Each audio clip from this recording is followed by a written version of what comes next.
এই মুহূৰ্ততে আমি এটা ঢিং অঞ্চলৰ সমূহ ৰাইজক অনুৰোধ জনাব বিচাৰোঁ যে আপোনালোকৰ সুসন্তানকো যদি আপোনালোকে মেডিকেল বা ইঞ্জিনিয়াৰিং পঢ়োৱাৰ ইচ্ছা মনত পুহি ৰাখিছে তেতিয়াহ'লে আপোনালোকে এফিনিটিৰ লগত যোগাযোগ কৰক আৰু এফিনিটিও এটা ভাল পৰিৱেশত আপোনাৰ ল'ৰাক যাতে সৰ্বভাৰতীয় প্ৰতিযোগিতামূলক পৰীক্ষা যেনেকৈ নীট বা জেই আছে তাত উত্তীৰ্ণ কৰাত আমি আমাৰ ফালৰ পৰা সম্পূৰ্ণ প্ৰচেষ্টা আগবঢ়াম।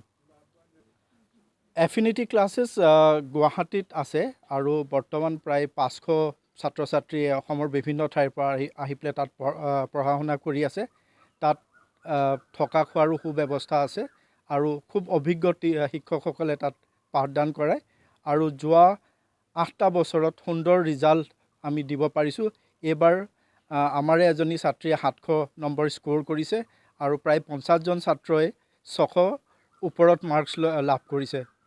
গতিকে ভিতৰুৱা অঞ্চলৰ ৰাইজৰ কাৰণে বিশেষকৈ মেধাৱী ছাত্ৰ ছাত্ৰীসকলৰ কাৰণে এফিনিটি ক্লাছ এটা আশাৰ ৰেঙনি বুলি আমি বিশ্বাস কৰোঁ আৰু আমি আশা কৰোঁ যাতে যিসকলে আৰ্থিকভাৱে অলপ জুৰুলা বা আৰ্থিক অৱস্থা ইমান মানে সবল নহয় তেখেতসকলৰ কাৰণে আমাৰ বিনামূলীয়া শিক্ষাদানৰ ব্যৱস্থাও আমি কৰিছোঁ।